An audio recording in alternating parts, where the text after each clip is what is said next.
So we just want to make sure that everything is fine so we don't get, I hope your thing is okay, your Wi-Fi on the other end, we don't get connected. But we'll make it quick and very informative, because we just want to make sure that we talk about details. Are we ready?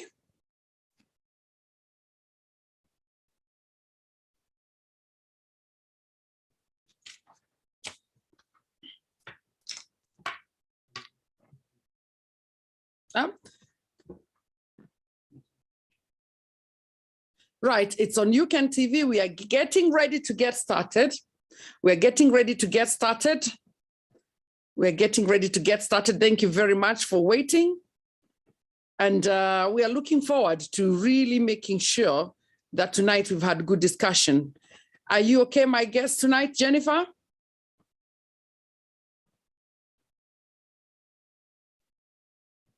Will I keep hearing myself? Good. Yes. I'm in now. I think I had dropped, but I'm in now. We're just about to get started. I'm waiting for Mwangi to give me a go ahead.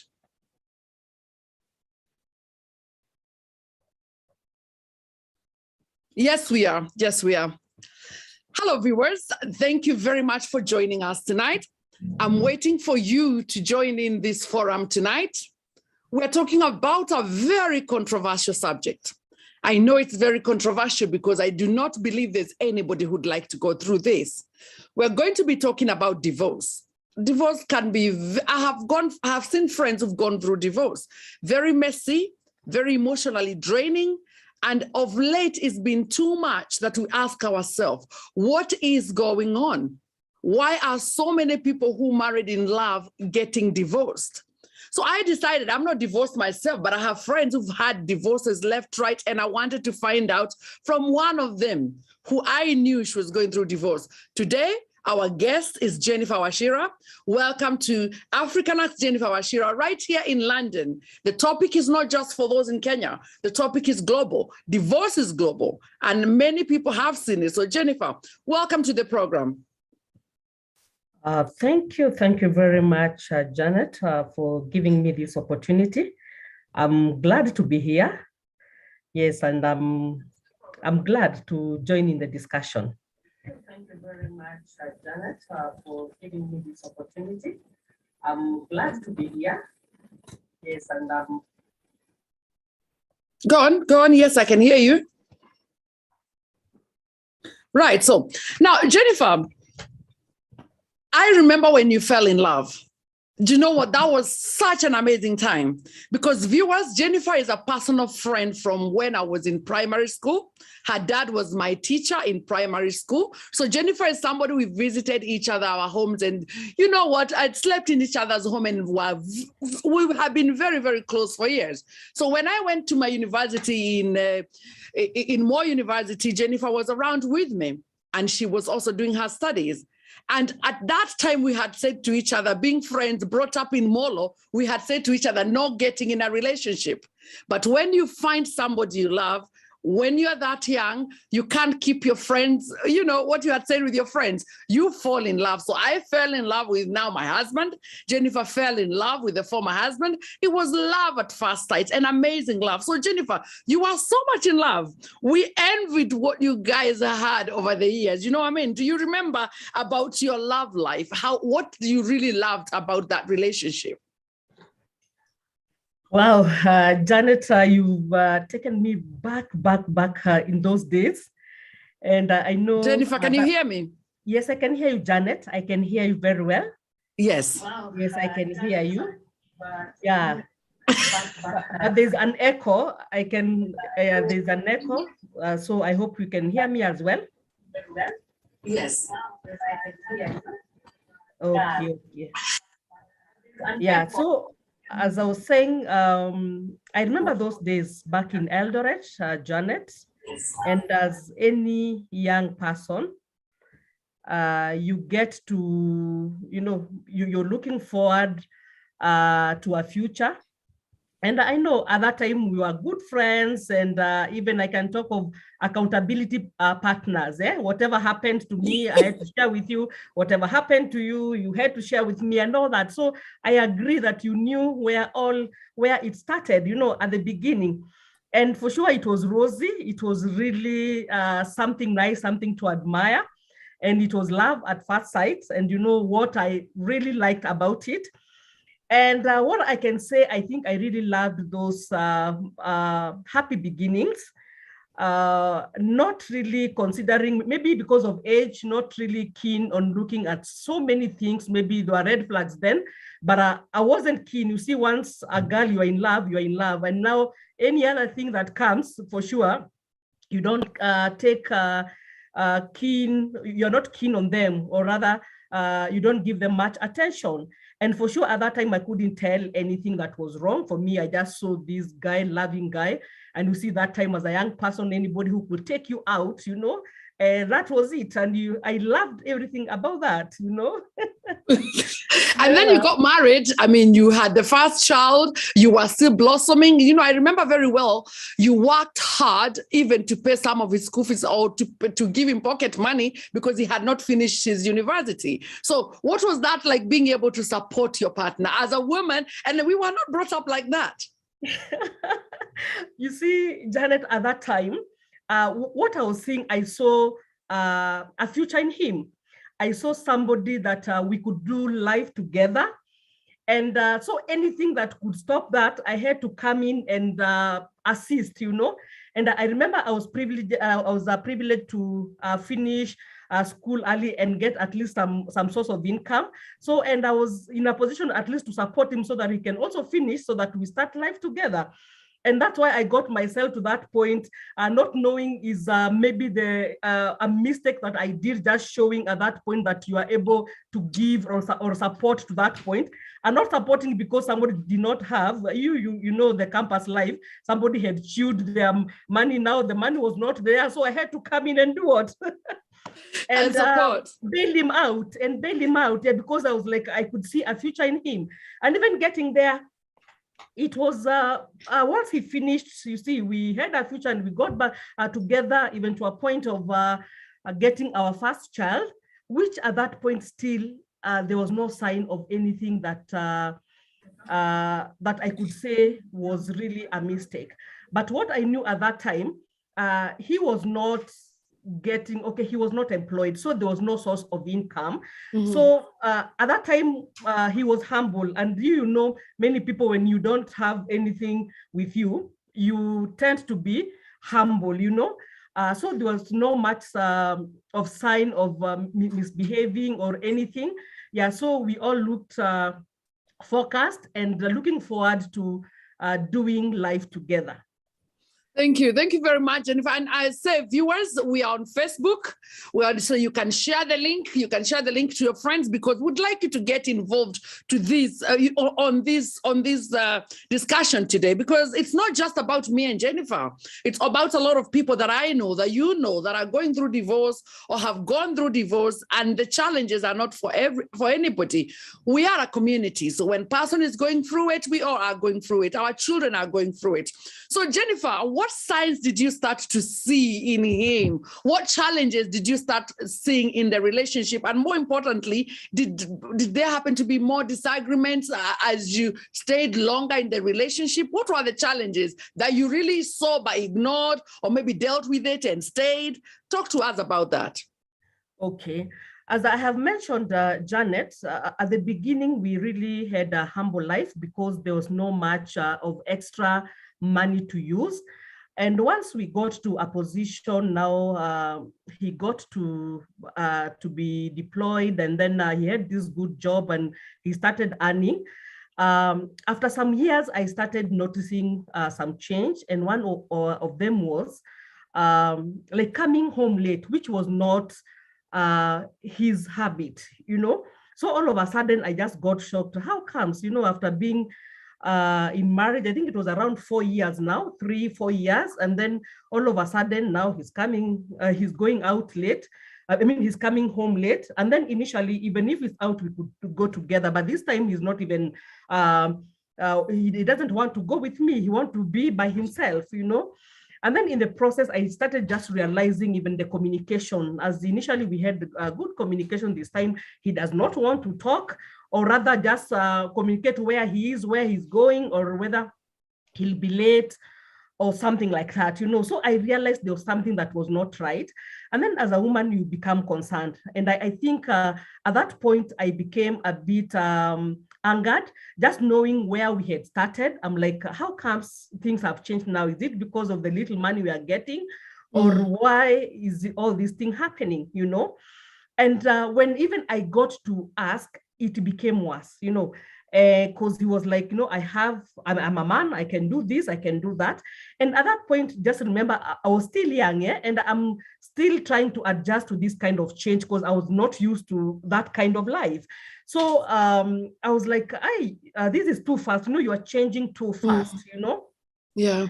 And I remember at that point, things became worse to a point even now not coming home. Like even you, he's out for 2-3 days and then coming, you can't ask any question, and when you ask, it even turns to being violent, So that was the turning point now, starting that way. And then when I realized even he was in do I call it a bad company? Although there's no bad company, I think he was in a company that influenced on what he was doing. And he was like, he needed to behave that way because he was a man. And that really stretched our relationship. Because for me, as any other human being, you tend to, because it's not a good thing, so you tend to react, and then react, it could be being cold, like now you just reach a point you don't even, you are not happy, even when he comes, you are just cold on him, sometimes even when you tend to ask, and then you just start exchanging words, so we started disagreeing on that kind of thing, now he was like, now the environment is not now good for him when he comes home, maybe he will be asked where he was, or he will find somebody who is just quiet, who does not want to talk, you see. So those are the kind of reactions again that I found it. So, but I remember once you were pregnant and because of the violence, domestic abuse, you lost the baby.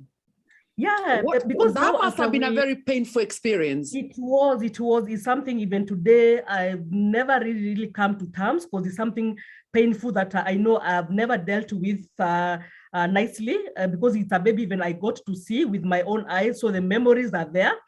And it happened, it was even a very, it was not an easy pregnancy, it was I was under bed rest because it was a bit complicated. And can you imagine, after taking care of that pregnancy to around 34 weeks, and then getting to this point when now the person comes home, and he just turns violent, because I remember that day, he really beat me up, even trying to, to run after me, and then when I'm just running for my life and then just hiding my tummy, and then it just happened that he hit me, and then before I realized, because now I was really, I was emotional, and then I didn't understand what has happened. I was affected because I was like, how can you do this to me in this condition? And I remember this time, when I got to this, when now he hit me and I fell, I just went to bed and I slept, but I felt I was not feeling well, like my body was not okay. So I, the following morning, I just thought of going to hospital just to be checked. And remember, I was almost due, since I was to do CS. So even I had already a date that I was to go for CS. Just going to my gyna, and I remember that is the time that the news was broken to me. And then initially, when I could go for scans, I remember he could turn the screen towards me, and then he shows me how the baby is moving like this, like that. But this time, I was like, he turned the screen away from me. Then I was like, there must be something that is not right. And then he was not smiling. He looked disappointed, And that is the time that now he just broke the news that the baby is not there, Wow. And it was really devastating. It was really painful. And even the pain came because the cause of the fetal death now, because it was well known to me. And even at this point, I did not want to disclose it to the doctor because I was still protecting him, his image. So I remember I just said I fell because I did not want to spoil for him, because remember, even the gyna was his boss at work, So I had but Jennifer, you know what? When you shared those stories with me and how bad it was, and you still stayed. And you still stayed and got pregnant again. What made you stay, Jennifer? Because many people will not stay at this point. Let me tell you, Janet, there's one thing that people do not understand unless it's something that you have gone through. By the way, leaving a marriage is not easy. It's not easy. It's something you fight with for a long time. It's a battle. And I knew I had gone through so much for so long. I knew I was not happy to a point. It really affected my health. It affected even how I ran my normal life, even my work, even how I related with people, because I was not happy. But now getting out, I had to put that face of, I'm okay. I'm okay. But I was not okay. For one, because you see, there are so many things that you're trying to protect. You see, we had the image, as you said, you knew us as that, good couple, yeah? And everybody knew that. Yeah. So for one thing, I had to protect my image and to live a lie so that people can continue believing, she's happy. So I could smile while outside, but inside it was all tears, Wow. And second, again, I didn't want to disappoint my parents. My parents, once they've given you away, you see, even the villagers, they know that you are gone. Again, you come back that she's not in her marriage. So for me, I stayed longer. I stayed longer in that pain. And even I say, why it not even to a point, okay, I was still even to continue staying. You get me? Yes. Until that time that my eyes now got open, I was like, what am I doing here? But it's something I struggled with for years. By the way, I can talk, it's more than 6 years that I was not happy at all. Wow. Even more than 6 years, I think 7, not happy at all. That you have tried involving the parents, they are not able to solve it. You have involved the people in church, the pastors, they are not able to solve it. But for me, I was the kind that I had told myself, it's for, for worse, or, like I am in it in totality. I am not living. Yes, we got married for life. That's the kind of language we used to speak. Yes. I got, so for me, I was like, I am in. And for sure, that's what I told myself, I am in. And I said, unless he leaves me, I am not going. And then the fear, another reason why Jared maybe took me too long just to make that decision, the fear of starting all over again. That's another thing. Yeah. The fear of starting all over again. You imagine yourself, you're no longer young. You have children who now they have an identity. How do you take them away? Wow. So when did you now decide, Jennifer, you know what? Enough is enough. With my 2 beautiful daughters, I am walking away. When was that call? Yeah. Now, as I told you, for me, I was not ready to leave. Even before the final day came for me to leave, he's the one who left, then maybe left for a year, came back, and we accepted him back.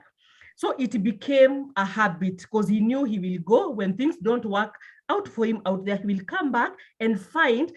And for sure, I was not ready to move on. Like for me, I was like, it's him. He will go and come back. And it happened twice. So the third time, when he left in our absence, and I remember it was one during Christmas holidays, when we went to Shags for Christmas, because now he was not there. He had left for some few days. We didn't know when he'll come back. He didn't have plans for us. So we we just gave ourselves like we need to get something to do. And we traveled with the children. But when coming back, we found that he had left, like he carried what he thought. But now left. Yes, he left. And that is the point that I know even the children, we all cried, and you were like, I think this is too much now. It has happened. We have accepted him back 2 times. This is at that time, and this is the time that I had to put my foot down. And I said that I think now I have to bring this thing to a stop, because I think this is not healthy for me. This is not healthy for the children. The thing like you are out, you are in. And for him, he knew that he would come back and he will find us the same place where he left us, which was very true. But this time now I had to make a decision. So once he left, for me, I was like, that is it.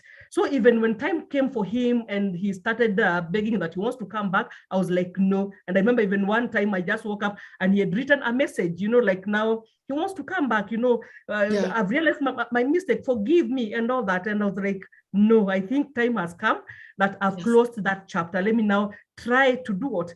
To move on or move forward now. Yeah. But there's many women in the community, whatever part of the world they are, who have made that stride. And then it becomes a lifetime of tears, a lifetime of pain, a lifetime of so many other things. But you took your time to really go down, because I remember you even kept away from people. But you went ahead and actually now brought up an organization that I'm really celebrating, because I'm looking at your healing solution. I'm looking at how you brought solution, not just to yourself, but to other people. You're talking about SADREF Africa. You're talking about separation and divorce recovery.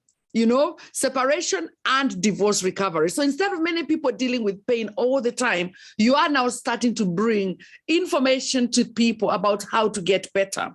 Are you doing this for you? Are you doing this for other people? What brought about SADREF Africa?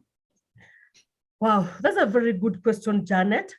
And to answer you, SADREF Africa was born out of the pain that I went through and out of the experience. Because I knew at that time when I was going through what I went through, I didn't get people to hold my hand. I found myself, I was all alone. And in the process, even I made worse mistakes because I did not have people to guide me in the right direction. Instead, even I had people who judged me, that I didn't keep what? I didn't keep my marriage. So people, they ran away from me. So in the process, I found myself, I was in a place, I am alone. I am lonely. I am all alone, and no one to help, no one to guide. So I went through a very difficult time. So coming to this end, when now I got myself better, that I could reason, I could think, what disturbed me, it was like, what about another woman somewhere who has no way out, has no resources, who is going through separation or divorce? How are they managing this?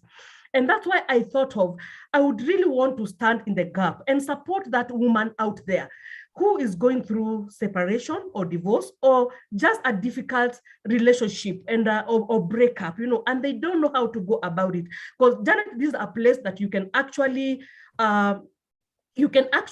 remain there for long. If you don't get a way of getting out, you can remain at that place of pain, that place of disappointment, that place of hating yourself for long.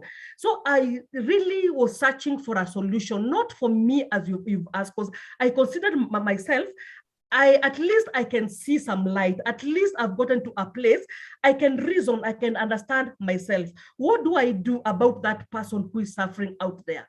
And that is why, as I was in that journey of just thinking of how to do about this, it just came to my mind, just in a way of just talking to one person. When I hear you are going through this, one-on-one, I just sit with you, I talk to you, I encourage you. Then I just went like that, and I was like, kumbe, this thing is making an impact, because they could go back, is like, you talk to me and this is what is happening. And I was like, why don't I do it bigger? Why don't I now help a bigger number of people? And that is why I just thought of just starting an organization that I can just put structures in order, then support the women who are within, and even who are just out there, in the village, that they do not have anybody to tell you that after this is the way to go. Because here healing is very important, because you can lose your marriage and lose yourself, and in the process even get to a place that you want to commit suicide and even kill your children. So the best thing what we say is not that we advocate for divorces. We still, I really love marriages, but what I say, after separation or divorce, it's not the end of you. It's not a death sentence. You should look for all the reasons. You should look for something just to make you rise up again and live a life. Because what we need is somebody who is stable, somebody who is healthy, even at your, like you can operate well again. So basically what I do is just to bring those people from that place of disappointment. You have been broken, you've been crushed, you've lost hope. For sure, you cannot see even some light anywhere. So it's just bringing you up to give you hope that for sure you can pick up the few pieces and do what? And rise and start a life. You don't have really to have, to have identity with the person. Like you can, just to make you whole and to make you that complete person. Because even what I say in SADREF Africa, we train you, we support you, we equip you with the necessary programs to help you just get back to wholeness. So it's about you. Once we have you whole, and we have you complete, so you'll be able to get into healthy relationships. But once you are not like whole, you'll always attract the wrong people, you'll attract wrong relationships, and you'll get again to another bad relationships. Wow, viewers, you've heard SADREF Africa is doing a lot in Kenya right now, supporting women who are divorced. And it's my question, Jennifer, here, and believe me, when you told me you're getting divorced, and as a friend who loves marriage and who loves to stay in a marriage, I said yes to that when we talked when we were in Kenya.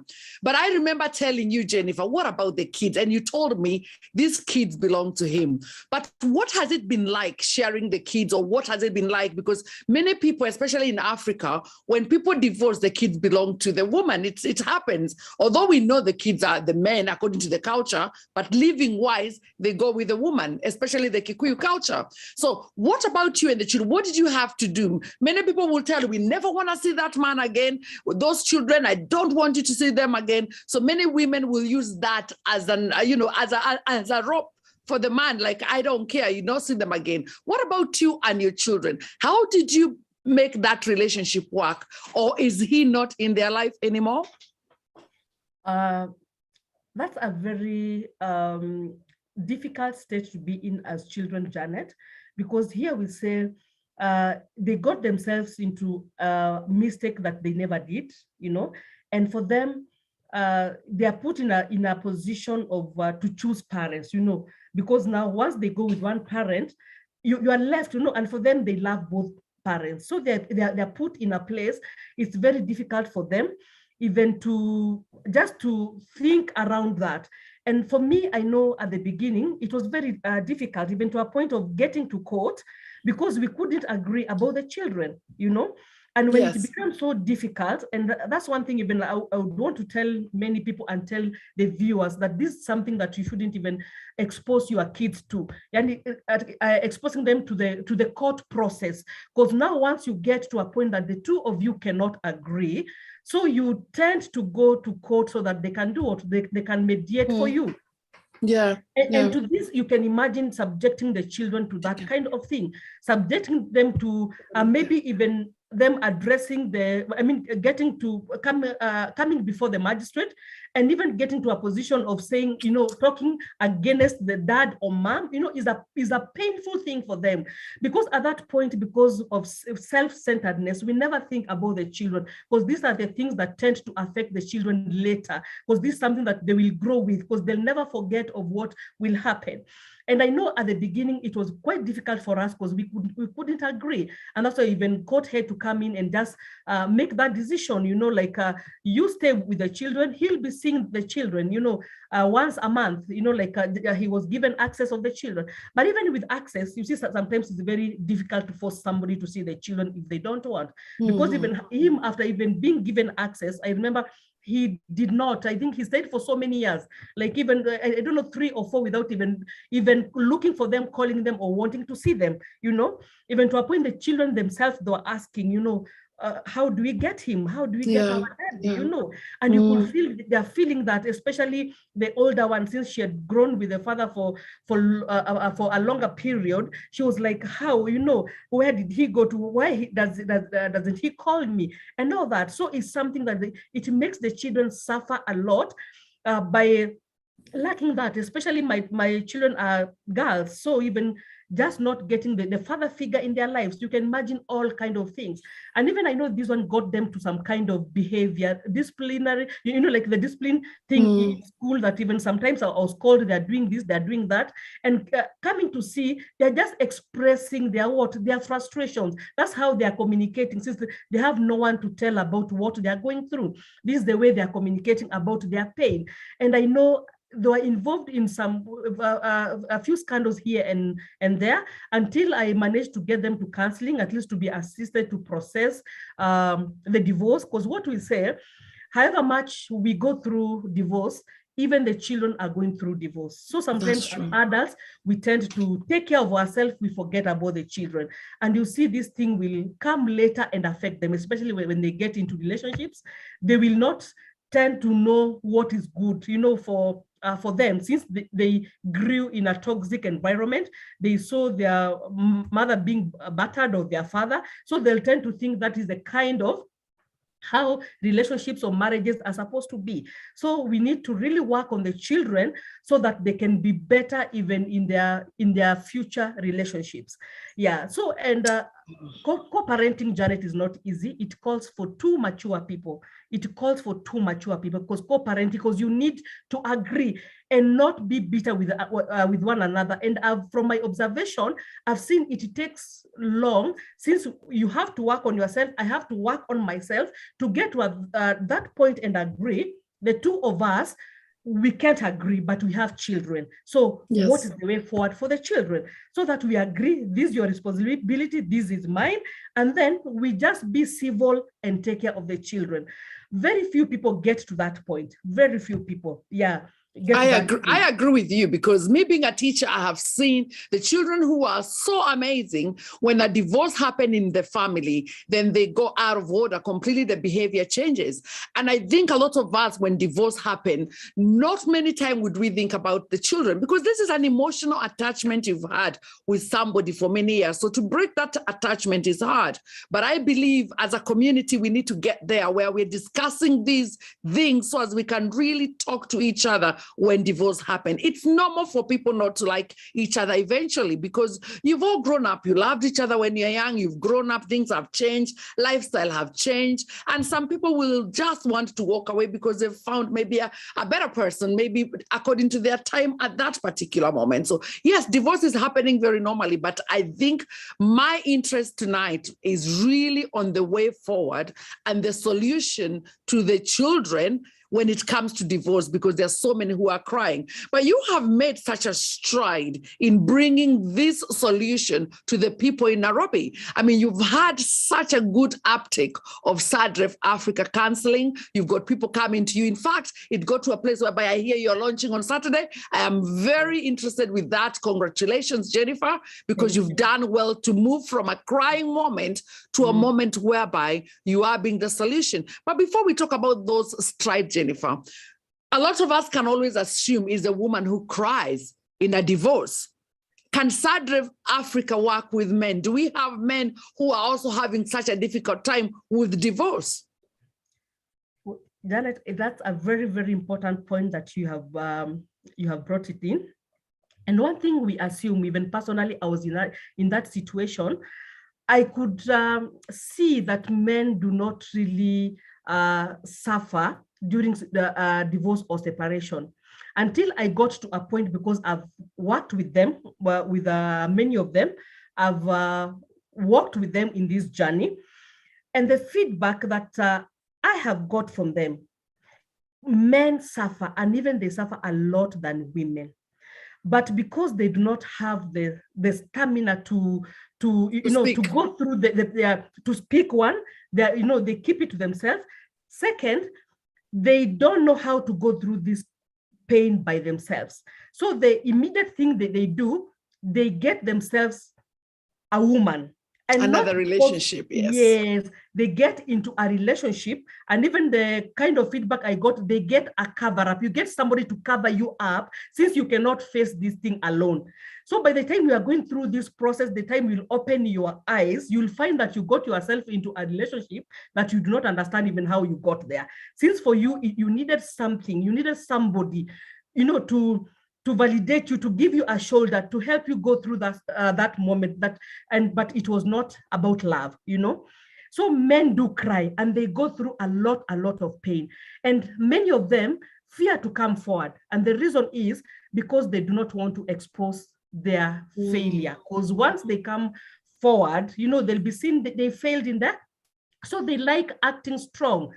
And that is where now you find the men that you'll hear about, they're the ones who they have committed suicide since they did not talk. They just kept the pain within them. So when it was too much, the next step was what?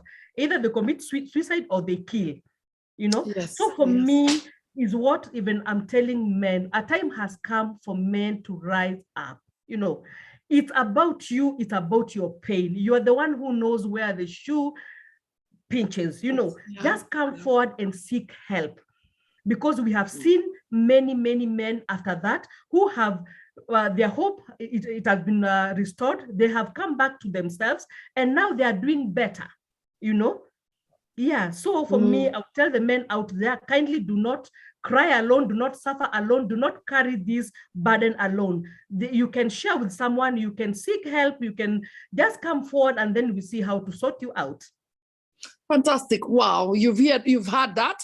You've seen men divorced and getting into a relationship, and you're thinking they don't care, but you don't realize somehow they're also struggling as much as we do. And it's important to really put that across.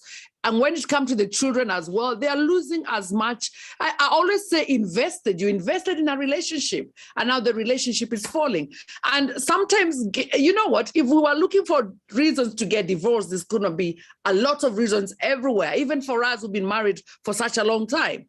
So Jennifer, what would you advise people to do so as they don't get to the level you are, or the level many people have gone into, the divorce area? Because as you said, SADREF Africa want to save marriages as well. What advice would you give to people so as they don't get to your level? Okay, now there's something you mentioned very well, Janet, because people fail at the level of their marriages. And when you are there, you tend not to be a bit careful with how you handle your marriage. Because this just, I can give like a warning. Sometimes when people are in marriages and you see the people out there like us, you see like, hey, these guys, they are out there, they are doing so well, they look like they're happy. So you are tempted to leave your marriage. Okay, maybe you have small struggles here and there, but you don't want to work on them, thinking it's easier doing what? Walking out of your marriage. But just to tell you, it's hard out there, my friend. It's really hard out there. Before you get back to your toes, like me, it has taken me around 8 years to get, to get back to my feet. It's real struggle. It's emotional turmoil, physical, it drains you. Everything, it drains you. So the easier way, if you can work out on your marriage, because there are those little things that you can just speak, communication, you can talk to one another, to avoid this. And again, because of the children, we just is like, because we have children who are in this union, we need to come together, we need to agree, we need just these small differences, we just talk them out. And then even to get to a point of involving the people who matters in your life. Maybe if you had the best couple or the people in charge, is like, we've gotten to a point we cannot agree on A, B, C. Kindly could you come and assist us? Because let me tell you, life out here is not easy for people who are taking care of their children single-handedly, either single mothers or fathers, because we have even a point where fathers, you just left with the kids and their mother goes, it's not easy. By the way, it's quite difficult. Even when people look forward, even getting maybe to second marriages or remarrying, it's equally very difficult. Getting to a blended family, it's very difficult. And even we are told like the second marriages, almost 75%, it failed, yeah. So you find the easier option is to work on your marriage. If you can work on your marriage, the better. Unless maybe it has gotten to a point of violence, or the environment you feel is threatening to you, it's not really a place that you can stay. Yeah, because sometimes other than waiting for death, you'd rather walk out. Walk away. For the small differences that you can work out, please just work on them and have a discussion. And even just a word even to the people maybe who are planning to get married, who are not yet there. Because sometimes you tend to ignore so many things when you are getting married. And these things, they tend to catch up with you at some point. And we talk now of the red flags. Maybe sometimes you look at, you get to this person and there's something you have seen in him. And then you assume, I shall get married, I'll be able to fix this. But what we say, once you see that, either you choose, you know, you are ready to live with that, or you just choose the way, the easiest way out, because it's very difficult to change somebody, very difficult to change somebody. So it's very good to be observant, especially for the red flags that you'll be able to see at the beginning, so that you see whether to address them. If it's too difficult for that, you'd rather break a relationship than breaking a marriage. Fabulous. Yeah. Now, for me, I always say, when somebody goes high, you go low. Allow yourself to go low to a point whereby you're calm.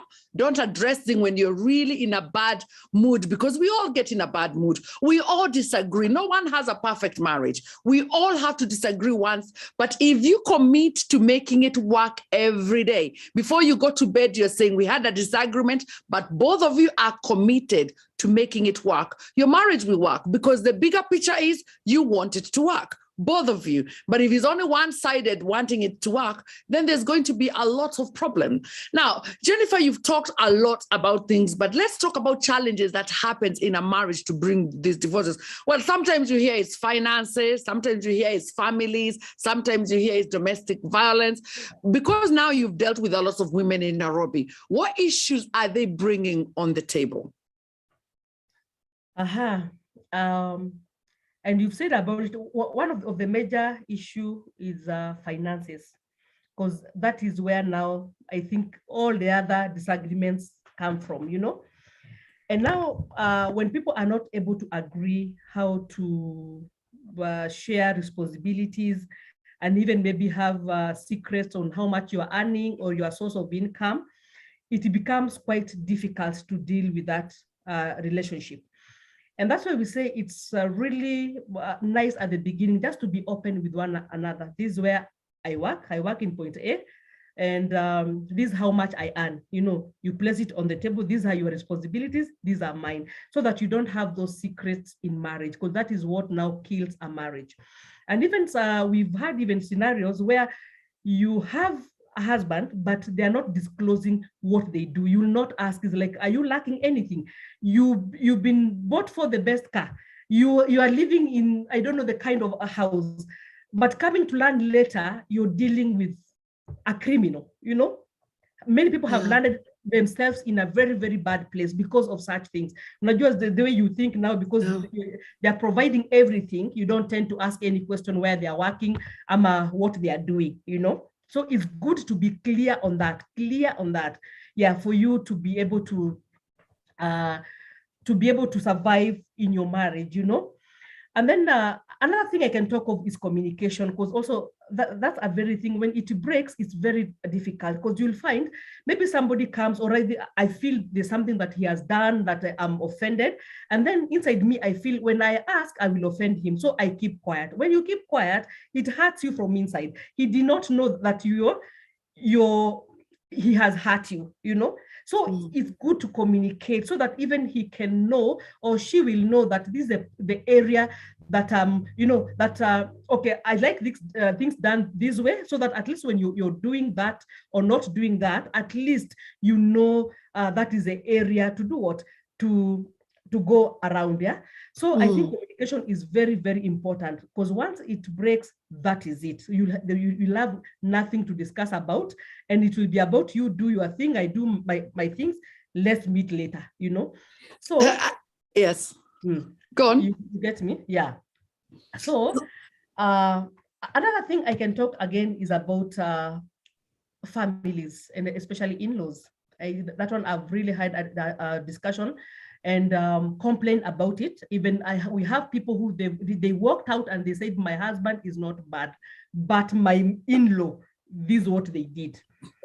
And you get families, maybe mother-in-law, father-in-law, or sister-in-laws getting too much into your relationship. I think that's the time just to keep your boundary. Once you're married, just know how much you can allow them to come in. It's not that you're rejecting them or something. Is like you have to give your family space. You have to give your family space so that, again, they don't get to dictate what is happening in your home. Because we find even we've heard of scenarios where even your mother-in-law, she's the one who says what will be cooked in that house, even if like, please cook for my son or my, this kind of food. So I think it's good to also be clear of how much to allow the relatives to come in, because that's another area that bring issues as far as complication, marriage breakups are concerned, And then this issue of, we can talk of cheating, but I believe cheating is brought by so many other things. It's not, you cannot just wake up and go cheat. Maybe there are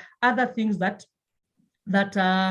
pushes you to doing that. And one of them is communication, because when you tend to not having a good environment in your house, you'll tend to go and look for it out there. So that one you get pushed because of many things that happens in the house. So once you are able to do that, or rather, even we have other people who just cheat for fun, we don't know, I think again, sometimes it's also about your network. I always say, show me 5 of your friends and I'll know about you. If your friends, even if it's the man or the woman, are saying it's okay to cheat, you probably will all be happy having girlfriends or boyfriends. So sometimes it's also about the people you hang around with. Emotional negligence is a big part of divorces, but people never talk about it. Maybe the man is emotionally neglected by the woman. When the man is really wanting some connection with the woman is angry, doesn't want to see the man, don't touch me. Oh no, I'm going to sleep on the chair. I'm going to do this. So it becomes such a violent environment when it comes to such kind of favors. So sometimes the man are feeling emotionally neglected.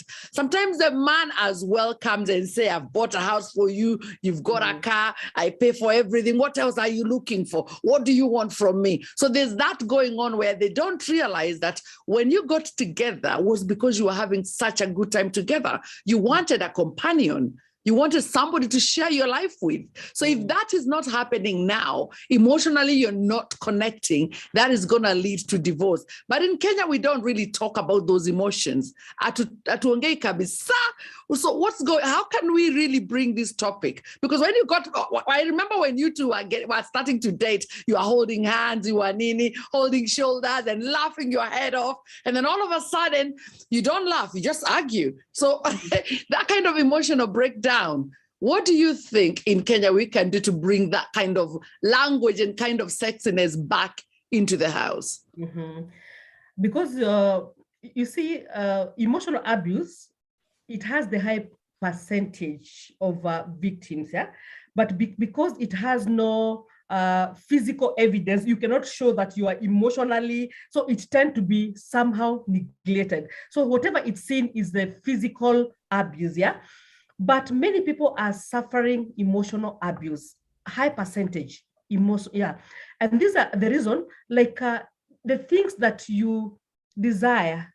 For example, for a woman, you like you want attention, you want the person to be there for you, and maybe he was there for you before, but now, as I was mentioning, it reaches a point the person is not there for you, and you get that, by the way, he has emotionally deserted you completely. He's not there for you. Even however much money you're given and the person is not there for you, already that one is an abuse, Then women will tend to react, and then when you come there, they disconnect from you completely. Even your rights and what like they will even deny you. It's like, you see, like you are not there for me, so why am I getting to this position? So you get to a point in like, if you can't give me this, you cannot get this. You get me? Yes. So it becomes it's like a ripple effect, and the man, once you are denied that, what will you do next? You move out, rather you go source for it somewhere else, So it's something that for sure it's really affecting a high percentage that needs to be worked on. And what I say, if a man can play their part well, their roles as laid down, you are there, not just providing, not just giving, you know, a car or a house. There are things, a woman needs you emotionally. And for the woman, if you are there to give the man what he needs, I'm sure we'll not get to that point of just having these issues, you know? Yeah, because I hear if you play well in the bedroom, both of you, then things will get better in the outside. So that's what a lot of people say. Well, we find out we're still married. Now, talking about SADREF Africa, Jennifer, you're launching on Saturday. Congratulations again. Now, tell me about the solutions you're bringing on the table. What are you bringing to the people? And I know you have a lot of pillars and support around you. I've seen what it's looking like in Saturday. Unfortunately, with this COVID, we cannot be there with you. So talk to us about what kind of solutions are you bringing to the table? What kind of languages do you want us, people in Nairobi or even globally, to speak about? So as number one, save the marriage. Number two, if you've walked away from your marriage because it couldn't work, how do you handle the breakup? Number three, how do you handle the children? So what services are you bringing on the table? For one, there's a show that we call it Brighter Days segment that comes on Fridays, a talk show. And one of the things that we try to teach, we focus on the real and authentic stories, life stories of victims, you know, where you failed or where you did wrong or you did right and whatever happened. Yeah. And this mostly is to teach people, you know, like for the people who are separated or divorced, we say there are lessons that you learned that you can even teach the people who are in marriage, that these are the mistakes you can avoid. This is what you can do right. These are the mistakes you can avoid. So one of the things that we want to do through that is by telling people, when you are in marriage, you can make your marriage better by avoiding some stupid things that we did that landed us where we are now, or just by playing your part well. And second thing that we are bringing on the table, because I know for the longest time there has been stigma, you know, like you cannot say, you cannot be out there and just talk of like I'm separated or divorced. You know, through that there's a tag, there's a brand, and you feel humiliated, you feel worn out. We want to say a time has come for you to speak out. You don't have to die alone. We are giving you a platform where you'll find people of like mind, people like you who are speaking the same language, you know, who you can just say as it is and no one will judge you. And by that time, you'll get a support group, a support system of people maybe who are going through worse situation than what you are going through, or people who are even ahead of you that you can borrow one or two things from them. So what you are saying, Janet, a time has come, whether you're a man or a woman, don't die alone. There are other people out there who are going through the same situation that you are going through, or even worse, and they've been able to be restored. So you can connect with them, you can connect with us, so that you get back to that place of getting back to yourself, because we need to make you first whole and healthy before even you reconnect with other people. Because through that, we've seen, Janet, other people even get to a point of their marriages being restored after they come and they are now they've worked on themselves, they have healed, and then they just realize the mistakes they did. It's like, now for sure I think I can work on my marriage now. They get to a point of their marriages being restored, which is a plus, and which is what even we are celebrating about. Wow, fantastic. Like if you're divorced, if there's a way, there's a small way to restore that marriage, there's a way you can work it out. Because I guess, as again, I remember, you must have loved so much about this person for you to have said, yes, let's get married. So that kind of restorative language is something we can speak about. But more importantly, you've got to learn to forgive.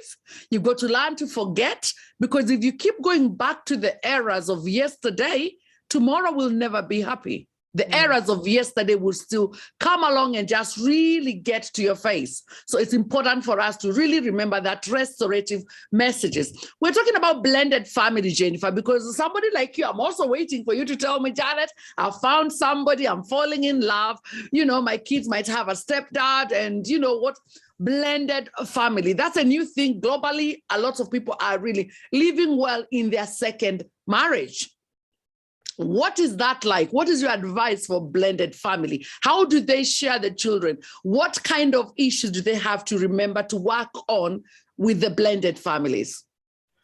Janet, allow me to mention two things before I get there. On the question that you asked, what am I bringing on the table? And there are two important things that I've observed, and for sure I really want to help people around that, especially now matters court, because now during separation and divorce, in one way or the other, you'll either find yourself in court, either willingly or unwillingly, because if you don't go, maybe the other party will take you because maybe of children, because of divorce or properties, yeah? And sometimes you get yourself to court and you do not even know, you have no idea even what happens there.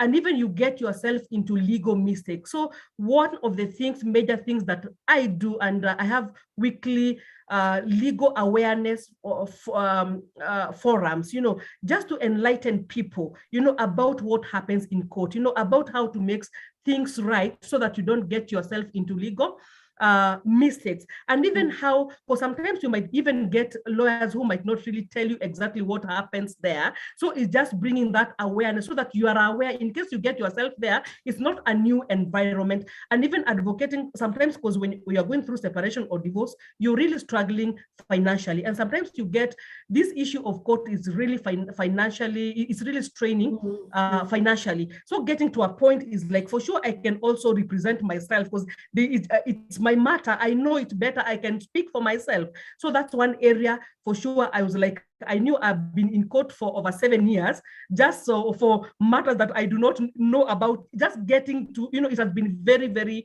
messy and difficult. So I was like, why not help other people to shorten this process for them? Because it will be less emotionally draining and less financial draining. And also the issue of mediation, just telling people there's an easier way. Even before you get to court, can you get a mediator and just try to resolve this, because other than exposing yourself to, because once you go to court, that's where now you just about your dirty linen in public.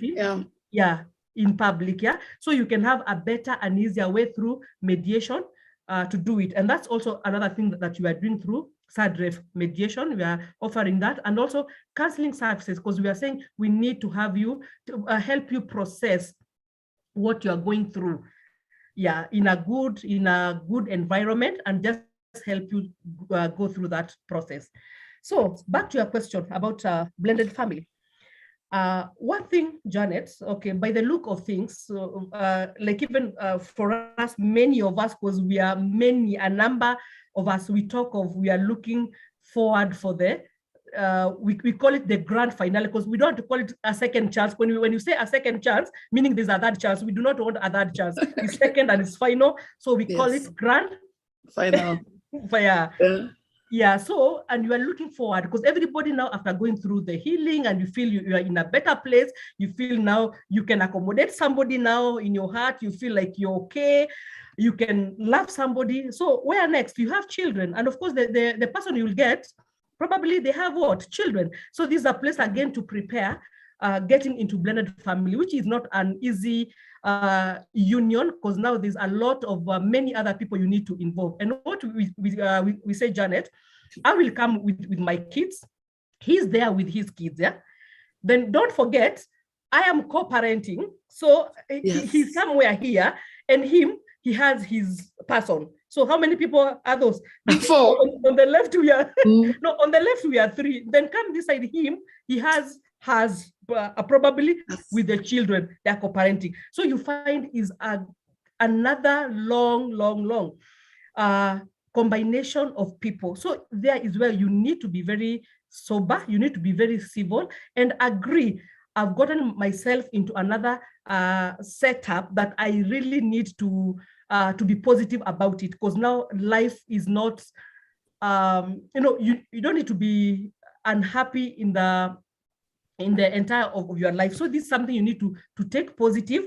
It's like, I need to agree, okay, fine, he has moved on, he has his own, I have my own, but we have children. So how do you bring all this together? And that's one thing that you need even to talk clearly with the person who is getting into your life by telling them the kind of arrangement you have with your ex and the children, so that when that time comes, maybe he's speaking or dropping is not an issue again. Or when you're seeing maybe he's providing for his children, he sees the M-Pesa, is like, why are you, all that kind of thing, because now there's a lot of that. But the blended family is very complicated, but once you take it positive, especially for people who have gone through separation or divorce, because you'll tend now to accommodate now another kind of arrangement, I think it can work, but it needs a lot of preparedness and a lot of talking to the people who are involved around you, because you'll not be the sole determinant of getting into that kind of arrangement, you know? Wow. They say love can move mountains. That is what they say. Like, even if it's a blended family and you're all in love and you're really looking at all the other things are not being done, because everybody can make mistake. If I make a mistake and I was making it in love as well, I can easily be forgiven. So yes, I know I have a lot of friends, to be honest, who have divorced. They're having blended family. We're having happy friendship, because as long as people don't make judgment about you as a divorced person, then you feel that you're okay. But Jennifer, you have been branded the divorced woman. What that's like? Because I know a lot of people in Kenya, especially, it's not really a positive thing when they say you are a divorced woman. Is that something that bugs you? Is it something that we need to really talk to the community about, how they handle women or men who are, because I think for men, they find it very easy for a man to even get married again after divorce. But if a woman with children get married after divorce, the new family might not accept you with your children. You know, your people might be like, well, she's a divorce. Why are you marrying a divorced woman? So the man who's marrying you might also get issues. What's that like? Because I know there's a lot of people in the community who don't work very well with divorced women. Mm-hmm. Yeah. That has been also a very difficult thing to deal with, Janet. But one thing I say, once you accept yourself, because it has to start with you, and I know before you heal, you will really struggle even just mentioning that you are divorced. But if you realize, personally, it has become like my identity. As I say my name, I'll tell you I am divorced. You know, like it has become the second thing that I say about it, because you need to get to that place of you personally getting to a place of acceptance. You accept that I am divorced. And once you do that, it will be easy even to survive in other environment, you know. And now getting to this other place, that's why we normally say for the divorced person, I think it will be a bit easier when you get maybe married to a person who is also divorced, because you can understand one another. You know, you understand the issue of having kids, and the other spouses are there, they are alive, you know, so the issue of dealing with the other spouses, you know.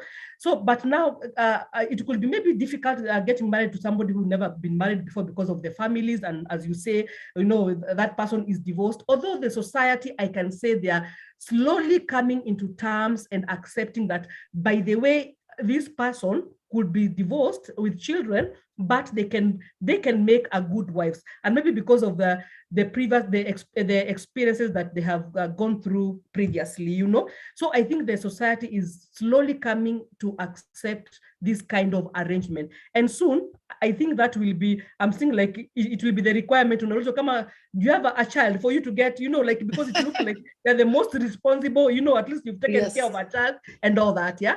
So I think the society is slowly changing. They're accepting, and even some things is not about a mistake that you did. Maybe it's something you found yourself into. So people do not have really to blame you for what happened, you know. And even maybe they have proved to make better wives or husbands later after they get into the second marriages, you know. Wow. Yeah. Jennifer, you have been amazing. And I remember again with SADREF Africa, broken crayons still do color. Yeah. So broken crayons, and that is the kind of messages you're taking out there. And I like what my sister here has said. Sister Mel, JJ, you have talked about communication is the key aspect, and the once healing has taken place, then try to be on the same table. Try to be on the same table once healing has happened, because sometimes absence can actually make the heart cool down. When you're not together and you're not getting into each other's space, you can start recorrecting what your mistakes were. You can start correcting what was his mistakes were.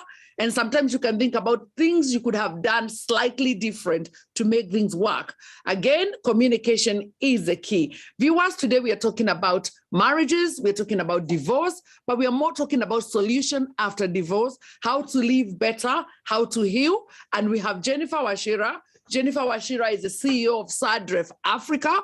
And with SADREF Africa, new organization in Kenya launching this Saturday, talking to us about how we can bring this solution. Finally, Jennifer, you know me, I am a teacher. I talk about children all the time. What is the plan for SADREF Africa with the children? Okay. You know, as I said, but adults, we are very keen on taking care of ourselves, go through healing. We talk to people about the situations we are going through, but we tend to forget about the children. And currently, I know the people who've been coming to ask for help, and we find their children who are involved, yeah? And maybe even the scenario of the kids, you know, they're going through this, they're talking about this, they're behaving like this. And currently what we are doing, we have a children's counselor who is helping us with dealing with the children, because we are telling the parents, as you go through your healing, kindly allow your child also to go through their healing, because they are not in a position maybe to speak out or to have that somebody they can pour themselves to. Just allow your children to also go through healing. So we have a children counselor on board who is really supportive, helping us taking care of the children who are going through, who their parents are going through divorce or separation. Yeah, that's one area. And also another thing is there's also a program for children, just allowing the children also at their level to process their pain, you know, because now at their level, depending with their age, there's how they process their pain. So you need to give them that platform, and with their peers, you know, people who are going through the same situation, at least to go through, to process their pain so that they can be better. Yeah, so that's what I would say we are doing with the children, Janet. Fantastic, viewers. I'm so glad that we are coming to this end of this program.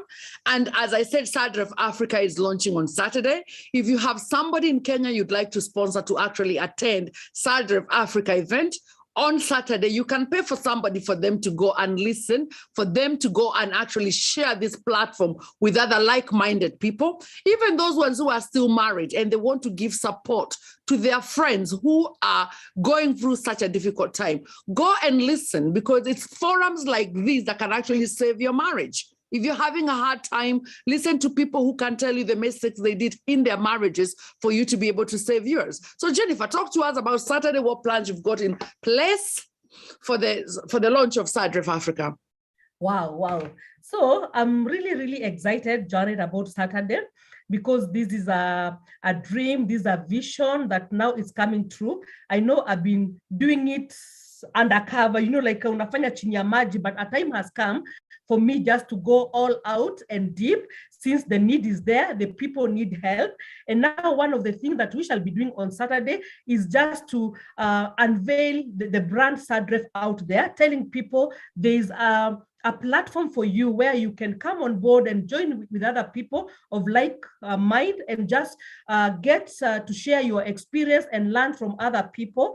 And also we shall be having people, I call them victims, who have gone through different experiences, who will be sharing their testimonies, you know, of the mistakes they did and maybe how they overcame that. Even we are having people who are traveling from far as Kisumu, Siaya, just because they have benefited from the program and they're like, I want to come and get to meet other people physically, because these I can talk is like the second meeting we are having physically because of COVID. So people are looking forward just to getting to meet other people who are going through the same experience they are going through. So there'll be a lot of that happening, and also just showing people however much you have gone through the pain is not the end of it.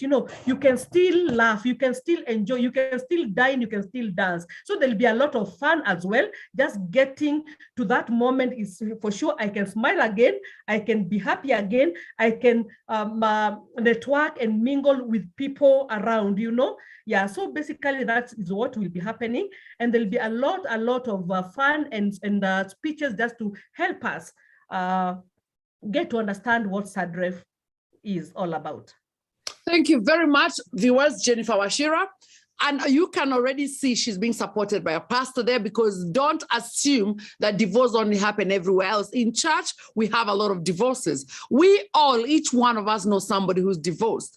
And we are not going to be making up our mind who was wrong, who was right. One thing we know is both parties have got to be really supported emotionally.